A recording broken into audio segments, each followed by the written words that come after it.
Muy buenas noches, hermanas, hermanos, pueblo bueno, pueblo digno, pueblo valiente. Hoy, en su 7ª edición de la política en el diván, faltan exactamente 10 días para la gran victoria de la paz, para la gran victoria del pueblo. No han sido pocas las batallas que este pueblo ha ganado en la calle. Las batallas que ha ganado para la paz, las batallas que ha ganado para el futuro. Han sido campañas electorales contra guerra sucia.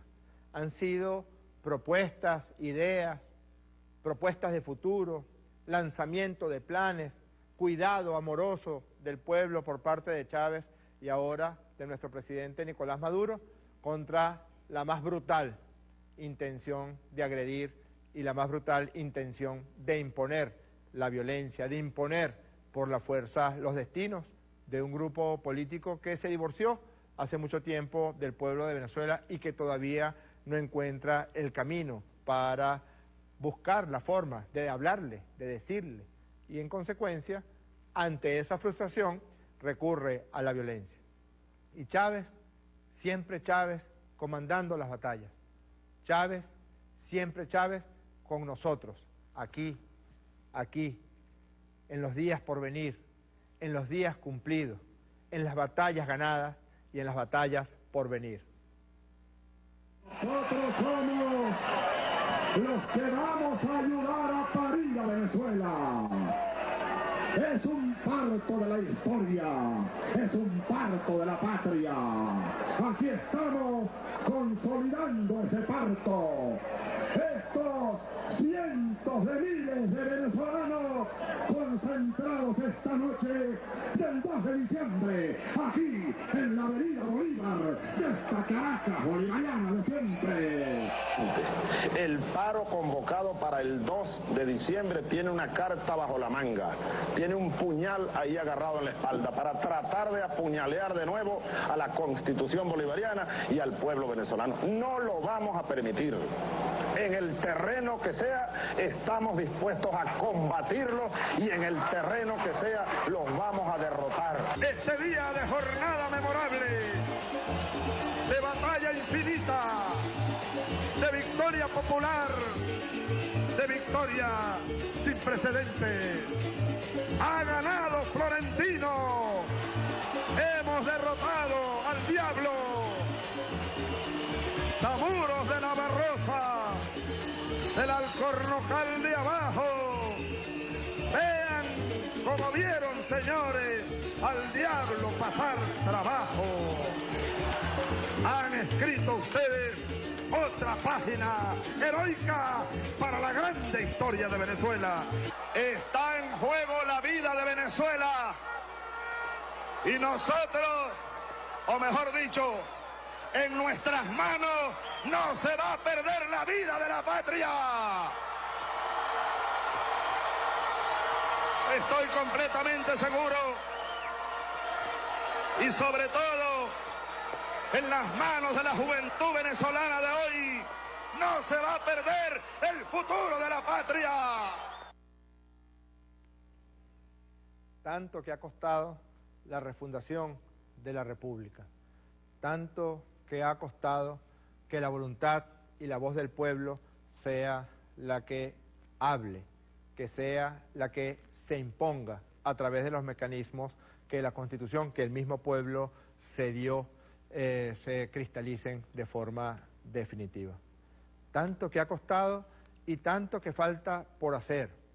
Hoy hablaremos de las elecciones en épocas del chavismo, de los elementos novedosos que la participación democrática tiene en la Quinta República y de cómo, por un lado, nosotros trabajando en los cauces que la Constitución establece y por otro lado, los enemigos de la paz tratando de imponer su agenda violenta, su agenda anticonstitucional, su agenda absolutamente carente de futuro.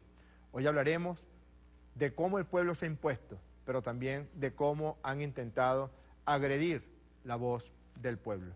Si se quieren comunicar con nosotros, sobre todo aquellas personas que en el estado Guárico sepan del prontuario policial de aquellos que intentaron sembrar como un falso positivo lo ocurrido ayer en Villa de Cura. Escríbanos a @JorgeRPSV y a @PolíticaDiván. Ya regresamos a la política en el diván.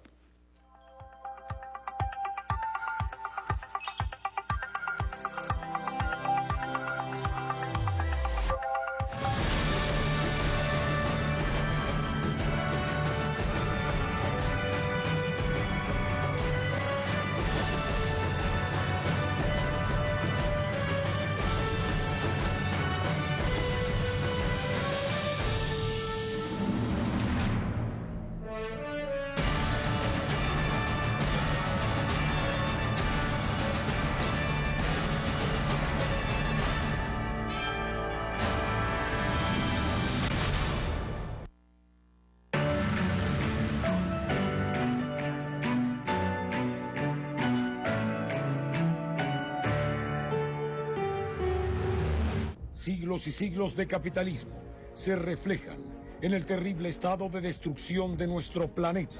La temperatura del planeta está subiendo alarmantemente y los polos se están derritiendo.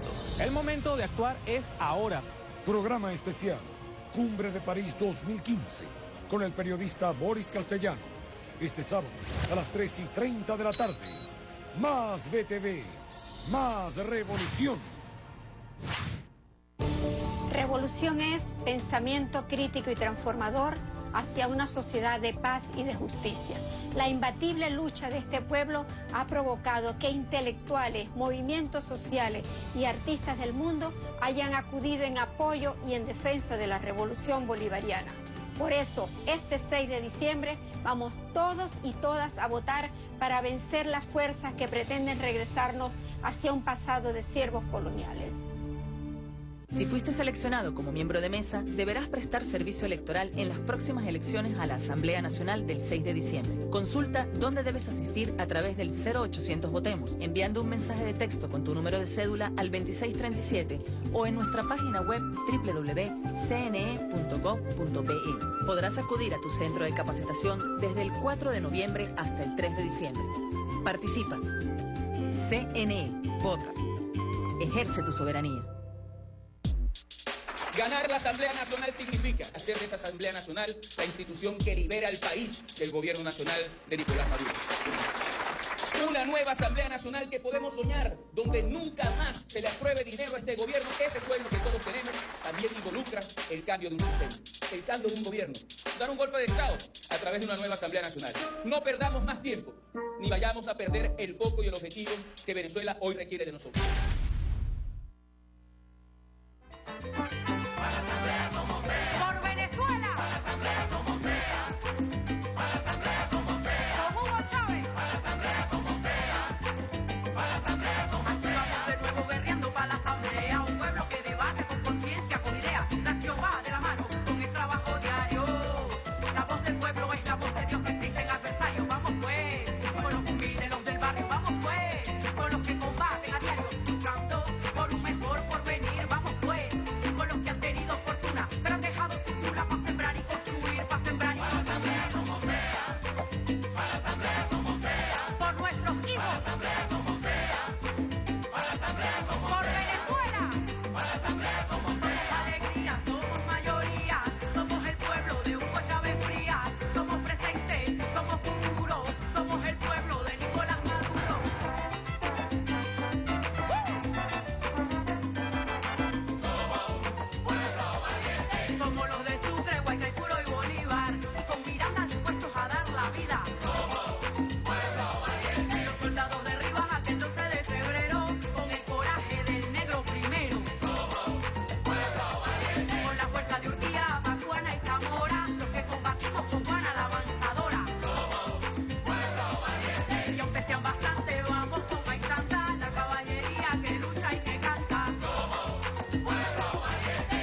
1999 en Venezuela ocurrió un hecho trascendental para el proceso democrático de nuestro país, la llegada del comandante Hugo Chávez, quien vino a consagrar las bases para fundar una nueva república. Juro delante de Dios, juro delante de la patria, juro delante de mi pueblo, que sobre esta moribunda Constitución haré cumplir, impulsaré las transformaciones democráticas necesarias para que la República Nueva tenga una Carta Magna adecuada a los nuevos tiempos. Lo juro.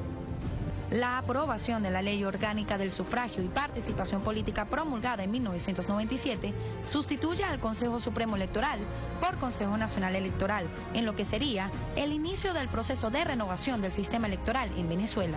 Se establece en su autonomía que los procesos de votación, escrutinio, totalización y adjudicación deberán ser totalmente automatizados. Tenemos un sistema electoral confiable, transparente, seguro y con una capacidad logística única entre las instituciones del Estado. Venezuela se ha convertido en el primer país del mundo capaz de realizar elecciones nacionales con un sistema automatizado y comprobante electrónico del voto, lo que hace de este uno de los sistemas electorales más transparentes y confiables del mundo.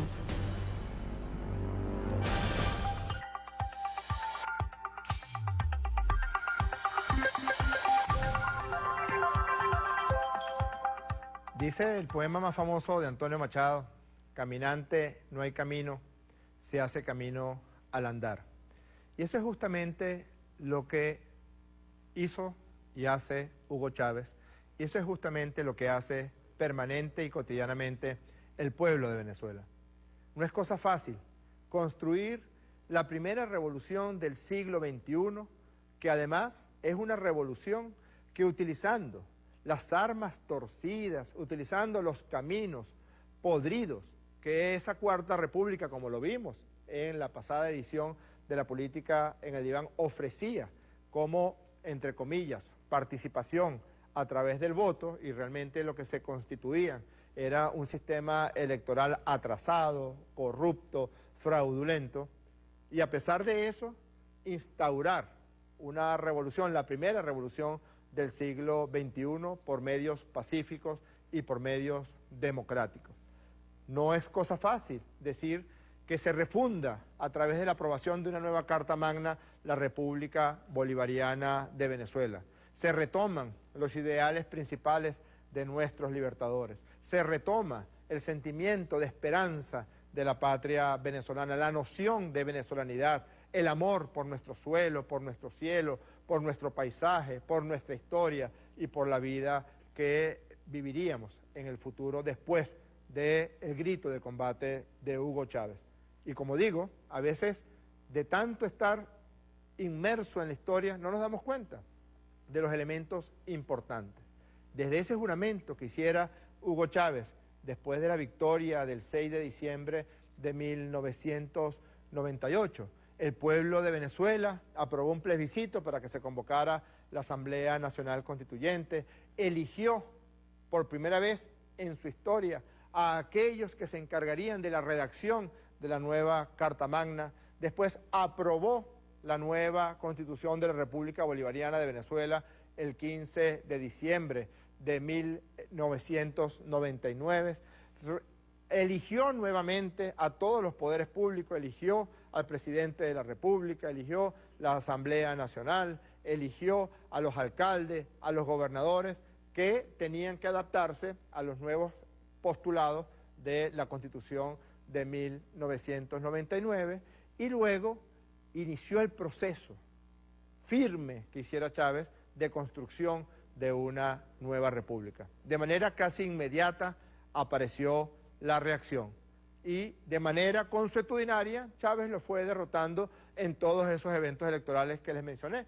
Los derrotó cuando se convocó el plebiscito para convocar a la Asamblea Constituyente, los derrotó de forma aplastante cuando se eligieron los nuevos constituyentes, los derrotó en aquellas llamadas megaelecciones para refundar los poderes públicos a la luz de la nueva Constitución, y allí el enemigo decidió establecer o iniciar un cauce distinto al que hasta ese momento venía estableciendo con Hugo Chávez. Yo quiero escribir aquí una fecha, porque esa fecha demuestra cómo cambió la actitud de la derecha venezolana. El 11 de abril del 2002, el enemigo, la derecha venezolana, al amparo de la decisión del Departamento de Estado del Gobierno de los Estados Unidos de Norteamérica, decide el derrocamiento violento de Hugo Chávez. ¿Por qué? Porque Chávez venía ganando las elecciones, la primera elección, el 6 de diciembre de 1998, que decían que Chávez iba a freír las cabezas de los adecos en aceite, que Chávez iba a acabar con la democracia venezolana, que Chávez era un golpista, que Chávez era un mico, que Chávez era un macaco. Recurrieron a todas las tretas de la guerra sucia y Chávez derrota por él mismo apodado Frijolito, porque llegó montado en un caballo llamado Frijolito a la ciudad de Caracas en el cierre de su campaña electoral. Chávez derrota 56 a 40% con un sistema electoral con voto manual, con acta matavoto, pero era imposible negarse a la realidad y al voto del pueblo de Venezuela. El siguiente, luego, y esto es importante, quiero que nos quedemos aquí porque hay una diferencia sustancial entre todas las elecciones que ocurrieron antes del 11 de abril de 2002 y las que ocurrieron después. Las que ocurrieron antes del 11 de abril de 2002 contaron con la participación de los sectores de derecha que estaban profundamente amparados y apoyados por los medios de comunicación nacional e internacional, que tenían el aval para todas sus tretas del Departamento de Estado de los Estados Unidos de Norteamérica, pero que de algún modo se mantuvieron en el cauce de las elecciones democráticas. Después de que decide el Departamento de Estado, y eso es historia, derrocar al presidente constitucional Hugo Chávez, entonces el enemigo empieza a instaurar, ya más allá de campañas políticas o de campañas electorales, a instaurar una verdadera intención violenta de derrocamiento y de agresión a los poderes públicos de Venezuela. El golpe de Estado de abril del 2002, el sabotaje petrolero de diciembre del 2002, enero del 2003, y luego la intención de convocar a la fuerza y como sea un referendo revocatorio. Chávez se mantuvo firme e insistió en que fuera la Constitución de la República Bolivariana de Venezuela la que se impusiera. De esa fecha es aquella famosa frase de Chávez que el pueblo hizo suya: dentro de la Constitución todo, fuera de la Constitución nada. Y el enemigo intenta por todos los medios torcer el cauce constitucional, intenta convocar referendos consultivos y hacerlos revocatorios, y Chávez insistió en que solamente aceptaría lo que estaba establecida en la Constitución. Cumplido el requisito de las firmas por parte de la derecha venezolana, Chávez les dijo esto el 3 de junio del año 2004. El 3 de junio de 2004, el comandante Hugo Chávez, en compañía de su pueblo, asume como reto el referéndum revocatorio. Yo acepto el reto a nombre de la dignidad del pueblo venezolano y estoy contento. Estoy muy contento de que en vez de golpes, en vez de estar planificando invasiones, en vez de estar planificando incursiones paramilitares, que la oposición hoy esté reunida para planificar el referéndum revocatorio. Eso me parece una buena señal dentro de este camino democrático. El 15 de agosto del mismo año, el pueblo venezolano acudió masivamente a participar en los comicios electorales para ratificar una vez más al comandante de la revolución. Que esta victoria de hoy es una victoria en primer lugar de la Constitución bolivariana. La Cuarta República ha muerto. Venezuela cambió para siempre. Esto no tiene vuelta atrás.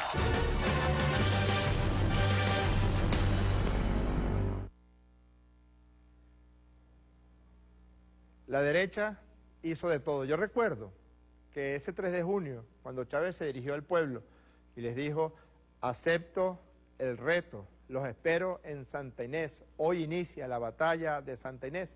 Ese mismo día, 3 de junio, el canal de televisión Globovisión puso unas tomas de los dirigentes de la oposición venezolana, Ramos Alú, Julio Borges, Enrique Mendoza, tomando whisky en el Hotel Tamanaco de la ciudad de Caracas.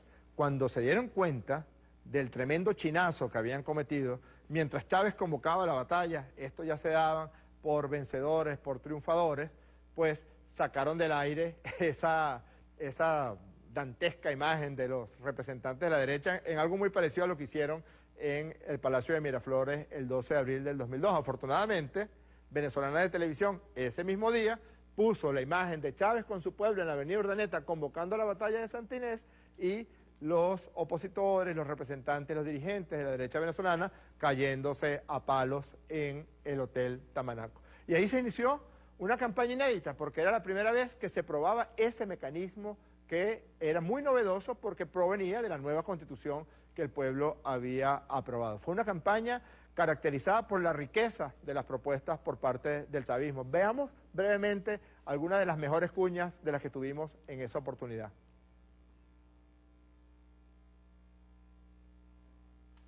Bueno, no tenemos todavía la cuña de la batalla de Santa Inés. La verdad verdadera es que se convoca el referendo revocatorio para el 15 de agosto del año 2004 y Chávez resulta vencedor casi 60% a 40%.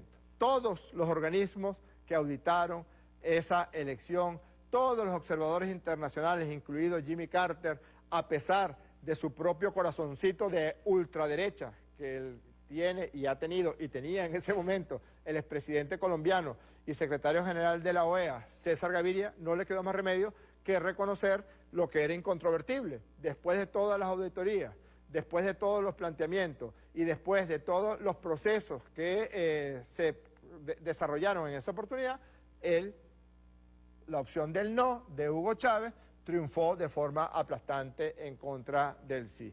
Pero resulta que los de la derecha, que no podían hacer otra cosa que volverle a mentir, incluso la gente que votó por ellos, dijeron que se había perpetrado un gravísimo fraude.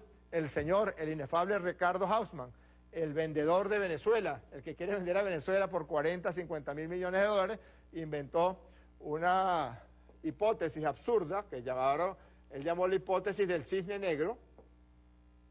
Será la del pato negro, decía el pueblo de Venezuela, pero realmente es una hipótesis muy críptica, con algunos eufemismos teóricos, estadísticos, etcétera, etcétera, que trataba de demostrar que había ocurrido un fraude. Y la derecha se montó sobre la propuesta de fraude. No es un planteamiento electoral, no es un planteamiento político, es un planteamiento de guerra y de desestabilización. Mire lo que dijeron.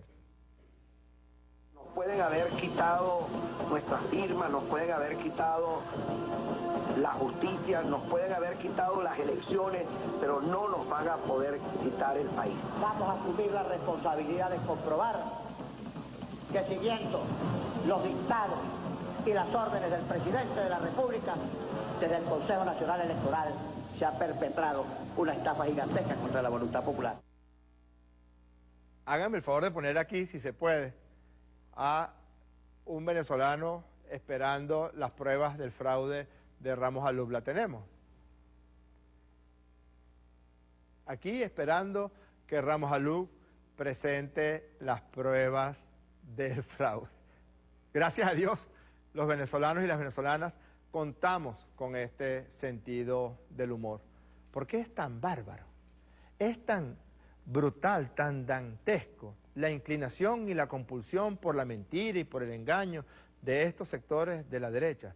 Es tanto el desparpajo que sienten hacia el pueblo de Venezuela que se les ocurre y se atreven a mentir de esta manera y nadie se atreve a decirles en algún momento, mire hermano, usted dijo que iba a presentar unas pruebas de fraude. ¿Dónde están esas pruebas? Enrique Mendoza, ¿dónde están esas pruebas? Ramos Alú dijo, se perpetró un fraude en contra del pueblo de Venezuela y después se ha lanzado en 3 elecciones como candidato a diputado, como candidato al Parlamento Latinoamericano y para esta elección del próximo 6 de diciembre es candidato a diputado y lo vamos a derrotar. Pero es con las mismas máquinas, con el mismo sistema electoral del que él dijera en agosto del 2004 que se había perpetrado un terrible fraude. Ya regresamos en la política en el diván.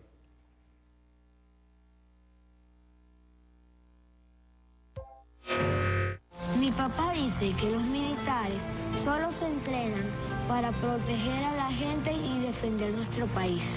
No permitas que ellos hagan otra cosa que a mí no me gustaría y a los demás niños tampoco, porque hay muchas cosas malas que a nosotros, los niños, nos tienen asustados y a nuestros padres muy angustiados. Señor presidente, usted que se ha medido en 5 elecciones en 2 años, ¿cuál es el miedo de medirse nuevamente? Usted es el responsable de la escasez de gasolina. Del desabastecimiento de alimentos. Usted es el único responsable. Usted es el único que puede resolver esta situación. Señor presidente, elecciones ya. El pueblo tiene hambre. Tiene hambre porque no hay comida. No hay comida porque no hay transporte. No hay transporte porque no hay gasolina. No hay gasolina porque hay crisis petrolera. Hay crisis porque usted no escucha. Permita que los venezolanos vivamos en armonía. Contarnos es la salida. Coordinadora Democrática. Historia de un fracasado. Como golpista, fracasó. Con los niños de la calle, fracasó. Contra la delincuencia, fracasó. Contra la corrupción, fracasó. Aplicando justicia, fracasó. En la unidad de Venezuela, fracasó. Acabando con la pobreza, fracasó. En la reconstrucción de Vargas, fracasó. Con el desempleo, fracasó. En la salud, fracasó. En la educación, fracasó. En la economía, fracasó. En 4 años de gobierno, fracasó. Hay un solo responsable de tanta violación, impunidad, anarquía e ingobernabilidad. Venezuela, no te dejes engañar. El único responsable de la violación de la Constitución. Del desabastecimiento de alimentos. De la militarización de Caracas. De la sistemática violación de los derechos humanos. Del secuestro de la Policía Metropolitana. De los crímenes de lesa humanidad. De la malversación de fondos públicos. De financiar los círculos del terror creados a la sombra de su gobierno. De regalar nuestro petróleo. De los asesinatos en las calles. De la apología al delito. De la confiscación de los poderes públicos. De la inseguridad, desempleo, corrupción y cierre de empresas. De la toma de nuestra marina mercante por parte de mercenarios. De la tortura de PDVSA. De la politización de las Fuerzas Armadas. Del irrespeto a las instituciones. Del paro del país. De la división de Venezuela. Del odio entre hermanos. Venezuela, no te dejes engañar. En este país, nuestro país, hay un solo responsable de tanto horror. De tanta tristeza. De tanto terror. De tanta violencia. De tanta intransigencia. De tanta insensibilidad. Aquí hay un solo responsable. Y un paso atrás, fuera, desde ya.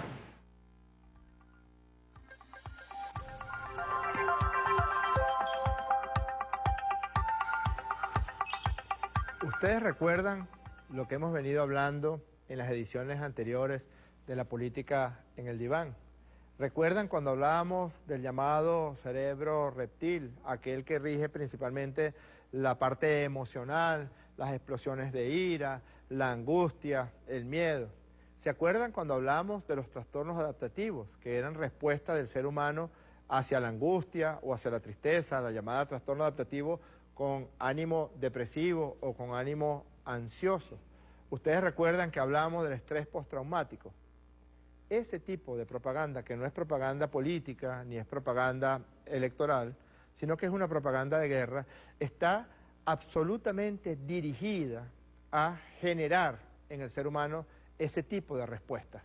La respuesta de angustia, la respuesta de miedo. Por eso las imágenes de cadáveres, las imágenes de gente sangrando, las palabras como terror, como crisis, como salida, como desabastecimiento, como paro, como corrupción.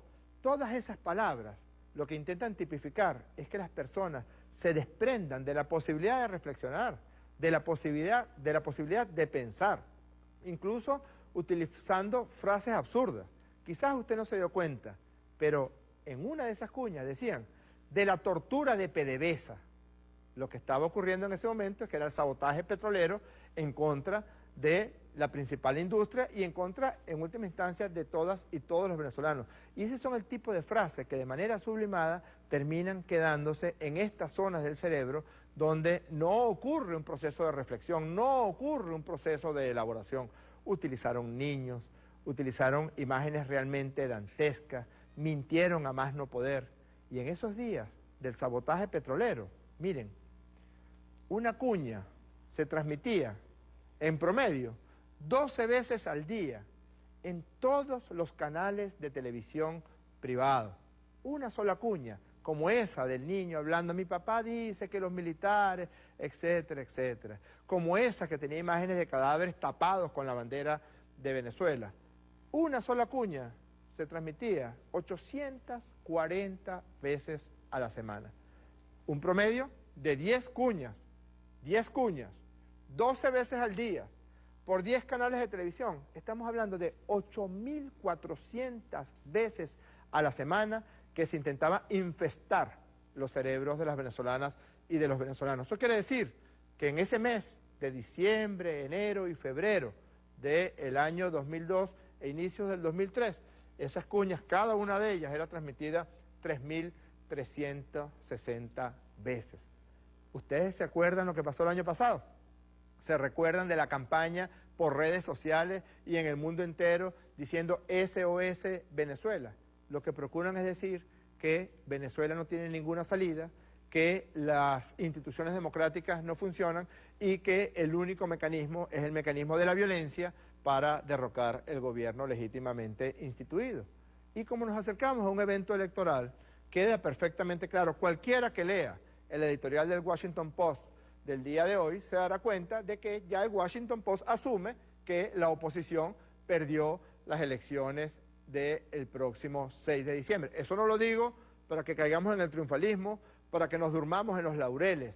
Ha sido muy ardua, ha sido muy trabajosa el camino que hemos emprendido para la conquista de esta victoria. Esta victoria la venimos conquistando minuto a minuto, día a día, calle por calle, casa por casa. Mantengamos este ímpetu porque no es poca cosa lo que está haciendo el enemigo, que no está haciendo propaganda electoral. Luego se lo vamos a demostrar. No está haciendo propaganda electoral, está haciendo propaganda de guerra, está actuando en contra de todo el pueblo de Venezuela, de la paz, de la tranquilidad, de la república. Miren las cositas que dice Chugo Torrealba y la ha venido diciendo a lo largo de todo este evento electoral. Violento está en el ADN del oficialismo. Nosotros hacemos un llamado claro a la comunidad internacional, a la OEA, a la Unión Europea, a la Organización de Naciones Unidas, al Sistema Interamericano de Derechos Humanos, incluso a los señores de UNASUR que están en Venezuela, para que vean esta situación. Y repito, para que tomen en cuenta que no se trata de un exabrupto puntual, sino de una línea de conducta del oficialismo. Chugo Torrealba dice que la violencia está en el ADN de los chavistas. Eso quiere decir que los millones de hombres y los millones de mujeres que comulgamos con las ideas de Hugo Chávez, que estamos de acuerdo con las misiones sociales, que estamos de acuerdo con el rescate de nuestros valores más importantes venezolanos, que estamos de acuerdo con una propuesta de futuro, con unas ideas. Lamentablemente no ha habido una campaña electoral por parte de la derecha para saber cuáles son sus planteamientos, cuáles son sus postulados, cuáles son sus ideas. Pero si usted es chavista, según Chugo Torrealba, tiene un ADN violento. Es decir, lo mismo que decían los nazis acerca de los judíos, de los comunistas, de los homosexuales en la Alemania nazi, que tenían un desperfecto genético y tenían que ser aniquilados. Lo mismo que decían esas radios que después fueron responsables de crímenes de guerra y de crímenes de lesa humanidad en el horroroso genocidio, holocausto en la hermana República de Ruanda, en el Cuerno africano. Es decir, que los tutsis eran cucarachas, eran genéticamente imperfectos y debían ser destruidos. Más de 800.000 personas fueron asesinadas en los primeros 9 días de la horrorosa masacre de Ruanda. Y los argumentos eran muy parecidos a los argumentos que este señor Chugo Torrealba hace.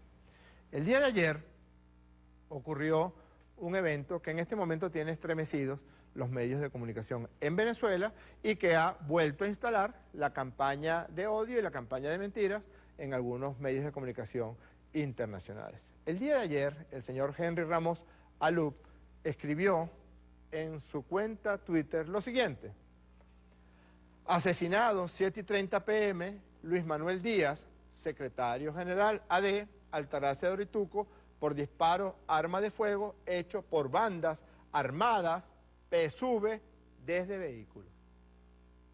Habían pasado unos pocos minutos de ese lamentable evento y el señor Ramos Alup ya había decidido que los militantes del PSUV, que somos a este momento más de 7 millones de militantes, éramos los responsables del asesinato del señor Luis Díaz.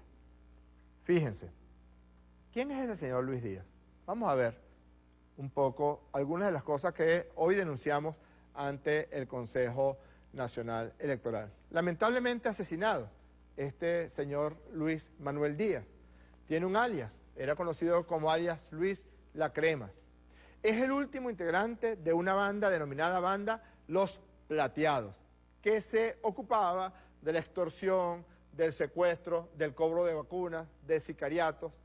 Después que hacemos esta denuncia, hoy en la tarde, desde el Consejo Nacional Electoral, empieza a llegarnos por parte del pueblo de Altagracia de Orituco y por parte de habitantes de todo el estado de Guárico más información. Entre otras cosas, que este señor vivía oculto en su vivienda porque otras bandas, entre ellas las bandas de Juvenal, o la banda del Picure, o la banda de el Maloni, se la tenían jurada.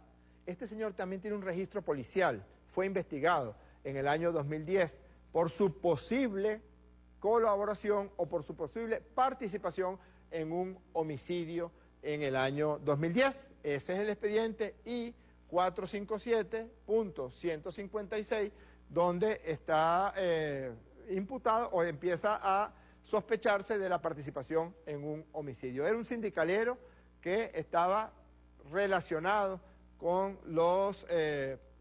las mafias sindicales de la construcción y además tenía una culebra con el señor alcalde de Chaguarama, que es militante de Primera Justicia, el señor Giovanni Salazar, que además es señalado, este señor alcalde, por algunos de los miembros de la banda del Juvenal que han sido capturados por la Fuerza del Orden Público venezolano, como que la banda del Juvenal recibió armas largas por parte de este señor alcalde Giovanni Salazar. ¿Qué fue lo que realmente ocurrió? Veamos la siguiente lámina. Las investigaciones, ¿y por qué estamos mostrando esto? Porque inmediatamente después de que Ramos Alup publica este tuit, fíjense, 7:30 de la noche, pocos minutos después escribe el señor Henry Ramos Alup esa tremenda irresponsabilidad, esa barbaridad, esa mentira, e inmediatamente después aparecen los lacayos internacionales. El lacayo del Imperio Norteamericano, Luis Almagro, inmediatamente después dijo: no puede haber elecciones en Venezuela bajo ese clima de violencia. Eso lo dijo Almagro, secretario general de la Organización de Estados Americanos. El Parlamento Europeo ayer mismo decidió conformar una comisión. Imagínense lo que cuesta eso. Imagínense lo que significa que un parlamento, que un órgano colegiado se reúna y decida enviar una comisión a Venezuela. Pero pocos minutos después de que ocurrieran estos hechos, inmediatamente el Parlamento Europeo dijo que había que mandar una comisión porque la violencia hacía imposible las elecciones en Venezuela. El Departamento de Estado norteamericano también se pronunció y al pronunciarse deja sentado de forma tácita que vamos a ganar los de Chávez las elecciones del 6 de diciembre. Porque si no fuera así, ¿cómo es que responden de una manera tan rápida señalando que ese horrible crimen político se había perpetrado para enturbiar el proceso electoral? Fíjense, resulta que, porque hay que decir la verdad, a ver si los medios de comunicación nacionales e internacionales presentan esta versión, que es lo que realmente ocurrió.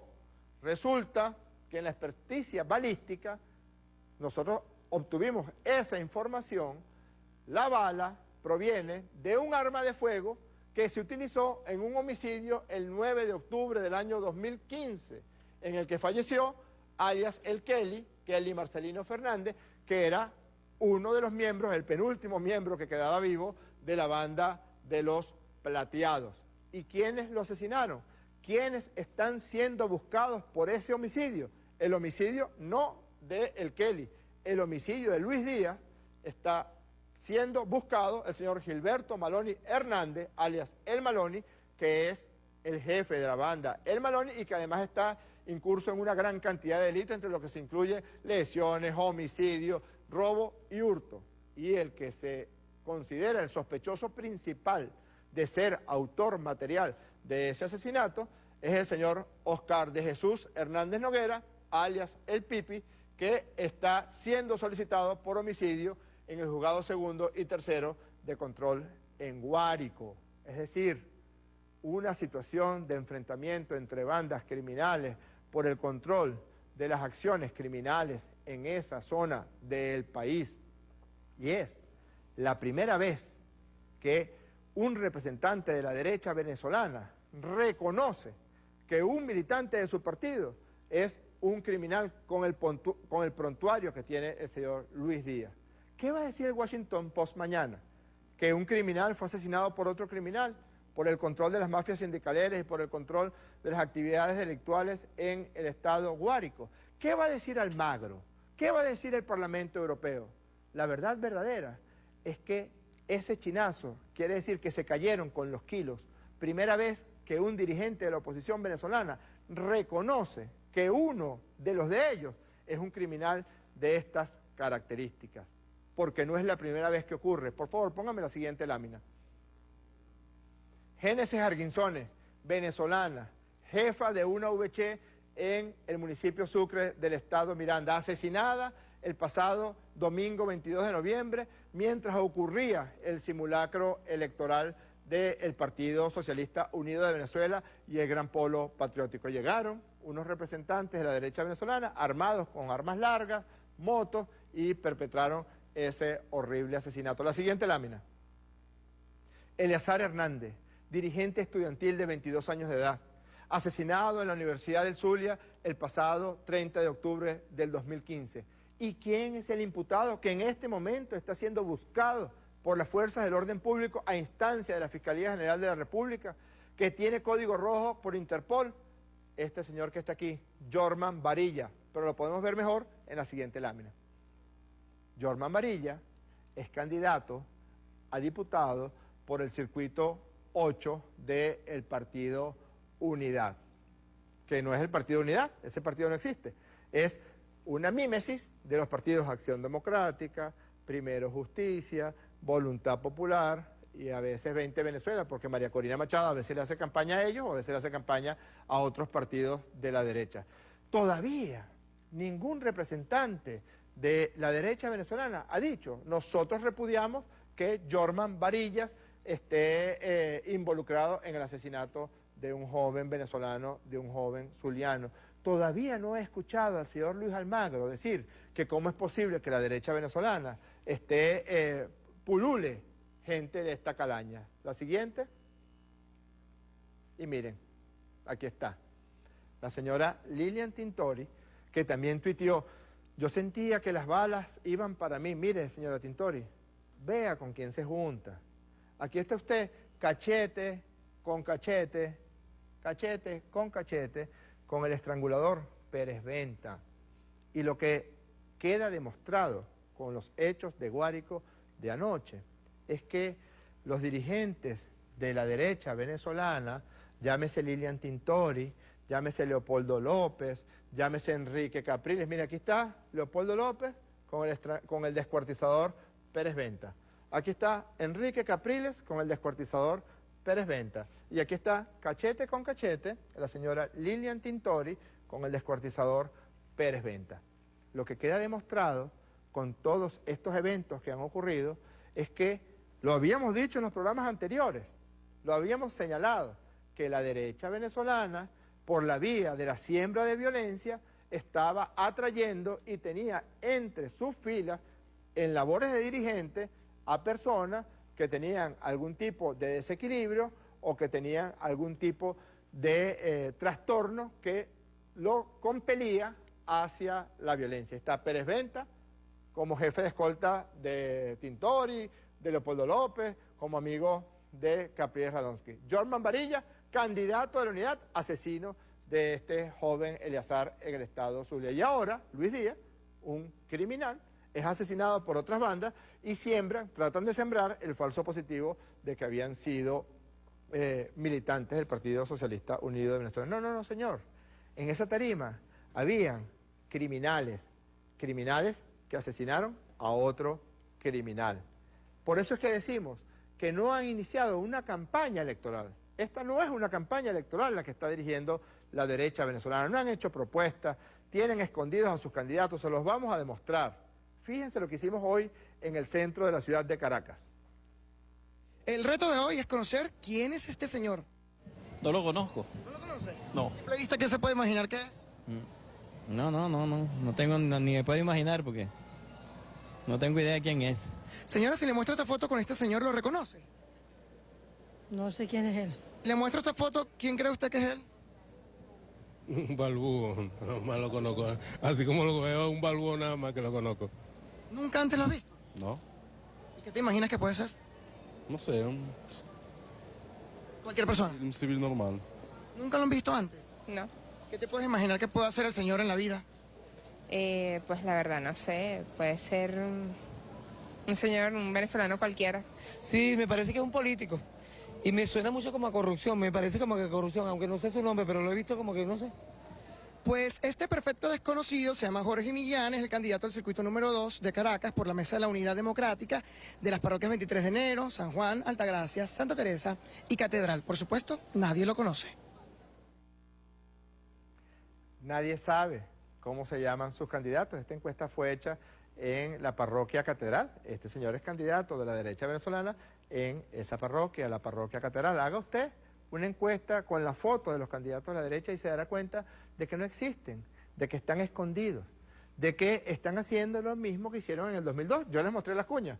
Hay desabastecimiento por culpa de Chávez. Hay escasez por culpa de Chávez. No hay gasolina por culpa de Chávez. Y eran ellos los que habían generado toda esa situación para tratar de derrocar a quien estaba evitando y luchando para que esa situación no se impusiera. ¿Les suena algo parecido con la guerra económica?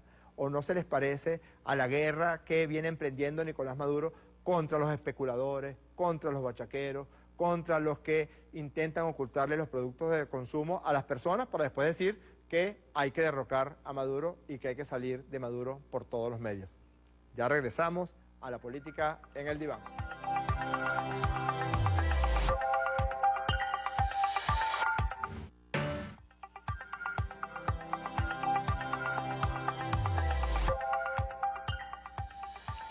¿Cómo vas a hacer ahora, Ramos Alú? ¿Qué dijiste ayer? Cometiste el chinazo de decir que este señor con ese prontuario criminal, Luis Díaz, era un connotado dirigente de Acción Democrática. ¿Qué le vas a decir al lacayito Almagro?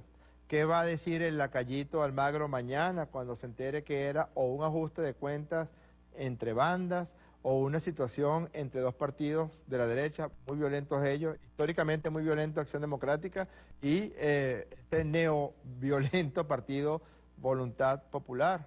¿Qué va a decir el Washington Post en alguna editorial de esta semana? ¿Qué van a hacer los parlamentarios europeos que ya venían volando para acá? ¿Se irán a regresar o van a venir a defender a criminales, a asesinos, a extorsionadores, a cobradores de vacuna? Hay muchas preguntas. Ya hoy Ramos Alú se arrepintió de su Twitter de anoche, de su tweet de anoche, y publicó otro tweet donde rectificaba. Nosotros esperamos que mañana rectifique un poco más y señale qué hace el Partido Acción Democrática teniendo dirigentes como ese. Hoy, además, se han invertido unos papeles históricos. Mi hermano Ernesto Villegas, próximo diputado por el circuito 1 del Distrito Capital, me entrevistó a mí en no pocas oportunidades en su rol de periodista acucioso y de investigador. Y ahora nos toca a nosotros aquí en La Política en el Diván entrevistar a Ernesto Villegas, autor quizás del libro más vendido y más distribuido en la historia de Venezuela para un autor venezolano. Nos referimos a Abril Golpe Adentro, que su primera edición fue en el año 2009 y desde el 2009 hasta la fecha más de 50.000 ejemplares han sido vendidos o distribuidos y está completamente agotada todas las ediciones y reediciones y reimpresiones que se hicieron de ese libro. Ernesto. Más distribuidos que vendidos, Jorge. Fue una edición gratuita la que... La segunda edición, que además fue corregida por ti, no fue una reimpresión, sino una reedición, una segunda edición. Ernesto, entre la campaña política o las campañas electorales y la campaña de guerra, ¿cuáles son las diferencias? ¿Qué crees tú que pasó después de abril del 2002 con la forma de hacer política por parte de la derecha venezolana? Bueno, primero gracias por la invitación, Jorge. Un saludo a todas y a todos aquí en Venezolana Televisión, que es nuestra casa. Fíjate, yo lo conecto con el tema que has venido tocando. Hace relativamente poco ocurrió el asesinato vil, cobarde, de Eleazar Hernández, un joven estudiante de la Universidad del Zulia, como tú lo contaste.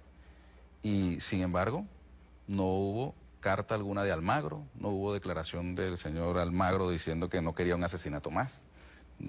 Incluso recuerdo a la alcaldesa de Maracaibo decir que no debía politizarse el asesinato de Eleazar Hernández, que murió empujado por unos fascistas contra una cartelera de vidrio. Hay que recordar esto, lamentablemente son detalles muy crueles, pero hay que recordarlo. Empujado, golpeado contra una cartelera de vidrio y esos vidrios lo cortaron y sino que perdiera la vida. El tratamiento de ambos temas en sí mismo te desnuda las dos cosas. El hecho de que automáticamente, sin fórmula de juicio, ya el asesinato del señor Díaz en Guárico se ha despachado de la manera tan alegre como fue y se hayan llegado a conclusiones anticipadas, te revela una matriz de guerra.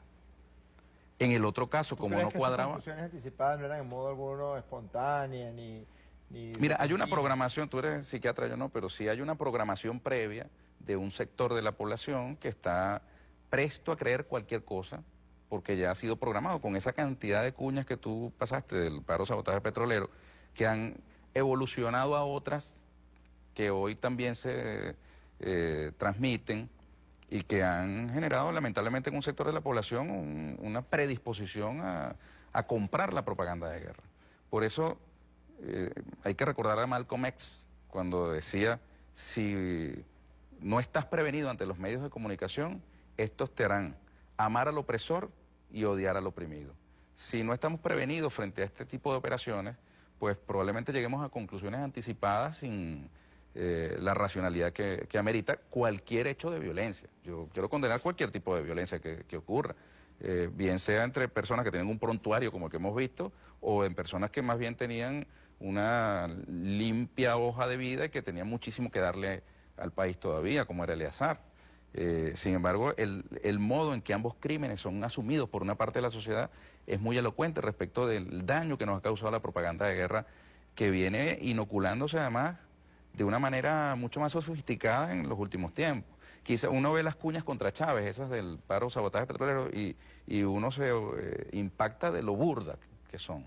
Ahora, cuando te vienes al presente y te das cuenta de cómo hoy ya el personaje varía, ya no es Chávez, ahora es Maduro, pero los mecanismos en los con los que hemos visto que se le pretende atribuir al presidente la responsabilidad de absolutamente todo cuanto sucede malo a cualquiera. Si alguien va caminando por la calle y viene una paloma y le hace pupú en el camino, pues eso es culpa de Maduro. No, y vemos una predisposición a endilgarle al jefe de Estado cuanta cosa ocurre. Hay un poeta, el poeta del Morralito, que tiene una canción muy buena sobre eso, porque él dice en canción, en poesía, que bueno, que cuanta cosa le ocurre a este señor que va a dedicar la canción, pues era culpa de Chávez.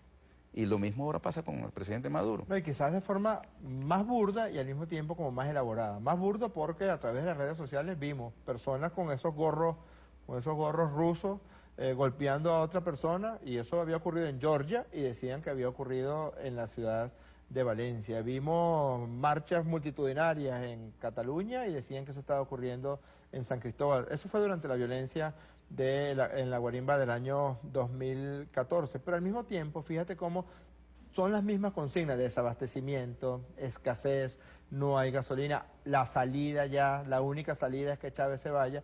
Y ahora, bueno, ahorita tienen sus mecanismos mucho más subrepticios, mucho más escondidos. Pero en última instancia, en la propaganda de guerra, la primera víctima es la verdad. Así como en toda guerra, la primera víctima es la verdad, en la propaganda de guerra, la primera víctima es la verdad. Y yo me atrevo a decir que la segunda es el respeto a la vida. Yo te añadiría allí que es la creación de un enemigo, con esa categoría de un enemigo individual. No un adversario. No un adversario, pero además concentrando en una sola persona la, digamos, aversión de un sector de la sociedad que es prisionero de esa propaganda por cualquier motivo. Y es algo que va más allá de la racionalidad. Eso tú lo compruebas con algunas personas con las que uno tiene contacto y trato, y de verdad no se sostiene un análisis racional. Tú notas cómo hay una descomposición, incluso, bueno, tú eres psiquiatra, corporal, cuando comienzan a dar algunos argumentos, y cuando tú les rebates tal o cual argumento, pues hay una cosa que entiendes que es visceral. Hay una visceralización del raciocinio. Y bueno, es lamentable, pero al mismo tiempo también es muy positivo que nosotros podamos ver ahora con esta retrospectiva esa cantidad de cosas por las que hemos vivido, por las que hemos pasado, para que saquemos conclusiones hoy. No, y además, de una manera, yo te confieso que me quedé impresionado, más de casi 40.000 veces al mes, toda esa propaganda de guerra que todavía, pero eso fue solamente durante el paro sabotaje petrolero. Imagínate todo lo que ha ocurrido hasta ahora. Y este señor Torrealba dijo hace 3 días que los chavistas éramos genéticamente enfermos. Bueno. ¿Qué opinión tienes tú de ese torcimiento permanente de la verdad y cómo podemos confrontarla? Bueno, yo creo que con amor. Creo que la clave está en el amor. Cuando tú te relacionas con los seres humanos y lo haces de manera transparente, positiva, esas cosas se desarman. Yo te lo digo porque en mi cotidianidad, ahora que soy candidato, ando en las calles y de pronto vas caminando y alguien te dice alguna cosa subida de tono y tú te le aproximas, le extiendes la mano, le escuchas, y de pronto esa persona y tú mismo descubres que tienen muchas cosas en común. Y creo que es la gran clave, el amor, la transparencia de los sentimientos de ternura, de amor, de cariño, de aprecio por la venezolanidad, los que nos vacunan a nosotros de esa propaganda de guerra, porque en cualquier otro espacio, en otro país, esa propaganda yo hubiera generado aquí en Venezuela una tragedia. Una verdadera guerra civil, que creo que es lo que han venido buscando desde lo que buscan exactamente desde hace mucho tiempo. Y bueno, podemos pasar revista. Después del golpe de abril vino el paro sabotaje petrolero. Después del paro sabotaje petrolero vino la Guarimba 1, después la Guarimba 2, ahora el llamado a la rechera del señor Capriles, después la Guarimba. Y todo eso no era, digamos, un mecanismo concebido para que con la fuerza de la oposición el gobierno fuese derrocado, sino todas eran provocaciones hacia el chavismo, que es la verdadera mayoría.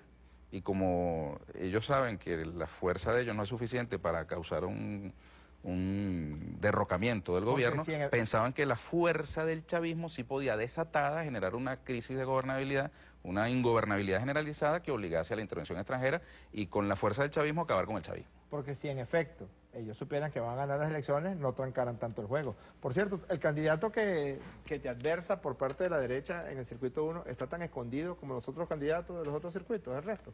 Bueno, la otra vez es que son varios candidatos, por cierto, en el circuito hay varios candidatos. Hay un promedio de 5 candidatos por circuito por parte de la derecha venezolana. Nosotros tenemos 2 nada más, Ernesto Villegas y Freddy Bernal, porque se escogen 2 diputados en el circuito 1. Así es. Y vamos a aportar los votos para la lista, de modo que las 4 guerreras que llevamos en la lista de Caracas van también al Parlamento. Ahora, uno de ellos, de esos candidatos, se apareció en estos días en un recorrido que teníamos en Propatria, ¿no? Y bueno, la gente no lo conocía, no sabía quién era.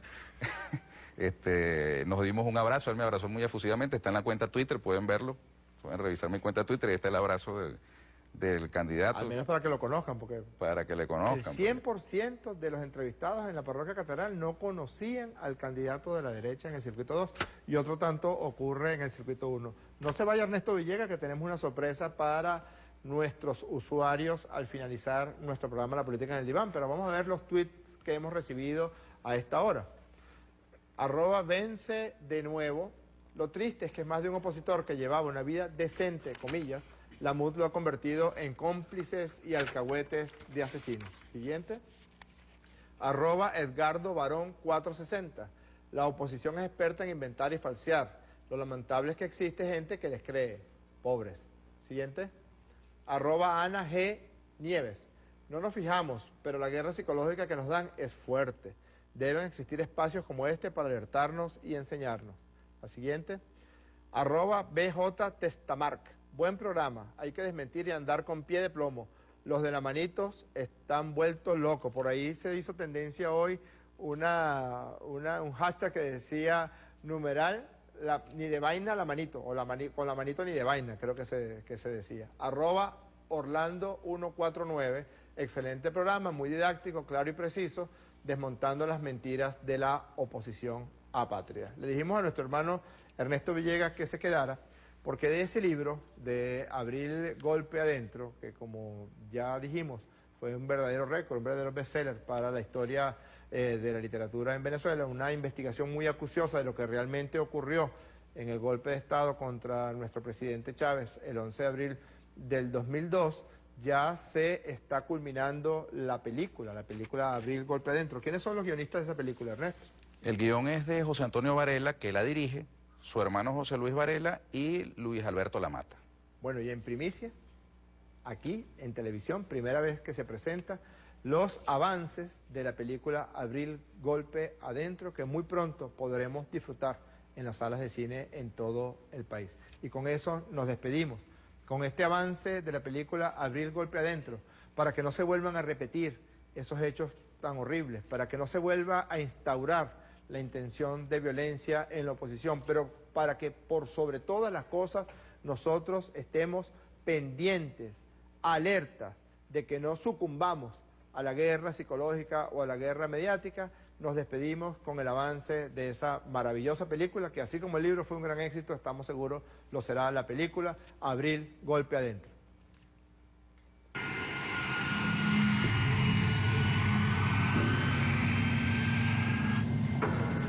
Good evening, sir. Buenas noches. Rincón es muy cristiano. El cardenal debería hablar con él. Buen día. Señor Cardona, se nos complicó la pauta. Se ha comentado que el señor presidente de la República se encuentra detenido en Fuerte Tiuna o en Miraflores. Transmito, vicealmirante. Ajá, gracias, mija. La Návila, señor presidente.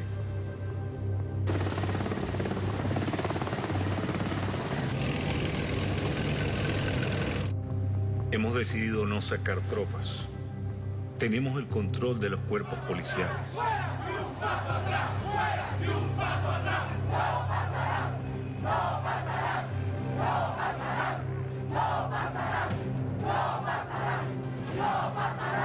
Para desconocer el actual régimen de gobierno de Hugo Rafael Chávez Frías y el alto mando militar.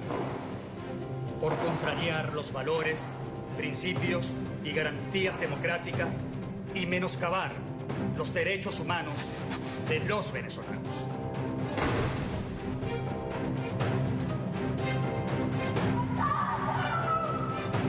Hugo, te están metiendo en la cueva del lobo.